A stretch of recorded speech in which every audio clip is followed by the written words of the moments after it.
Good morning. It is Wednesday, the 2nd of November.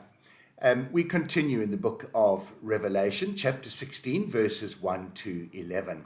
And here the angels bring out the last 7 plagues, and these are poured out over the earth.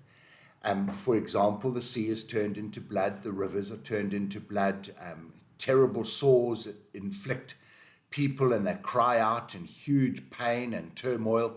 The sun is darkened.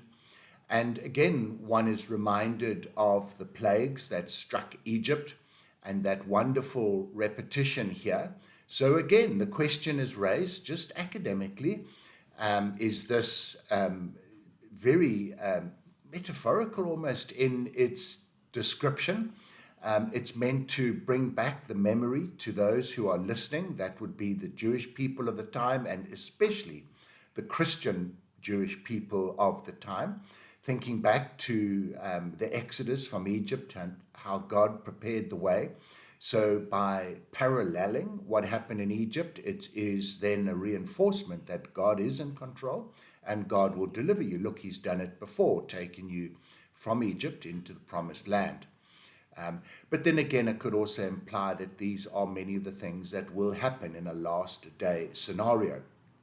And you think of perhaps climate change, global warming, all the kind of effects that this will have on us. Now, we don't want to jump to the conclusion and say just because something happens in nature, this is therefore indicative of being the end times. I think that's a little bit simple or simplistic in our interpretation of Revelation. Again, the key remembrance is that God is in control, just as he was in Egypt. And God will bring about the salvation of his people, just as he did in Egypt. And he will do so again. But this time it will be final. It will be forever and ever. What struck me, however, was that those who are not following God, when all of these things happened, the sea turned to blood, everything in it died. The rivers turned to blood, everything in it died. The sun was darkened, people broke out in sores.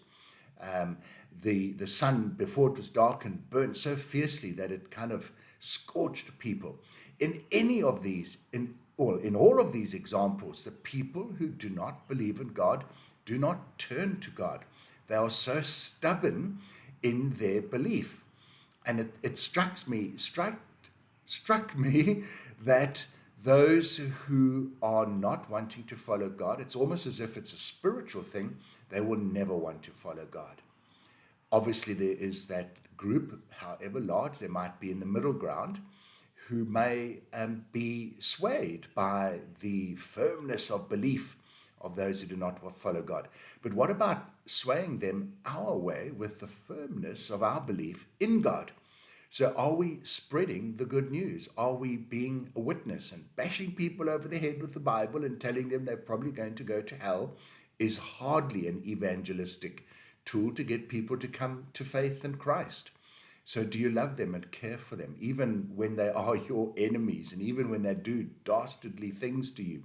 Do you still love them? You obviously have your boundaries and you obviously exercise justice, but you don't have to focus in on the justice to the point where you forget everything else. You forget love.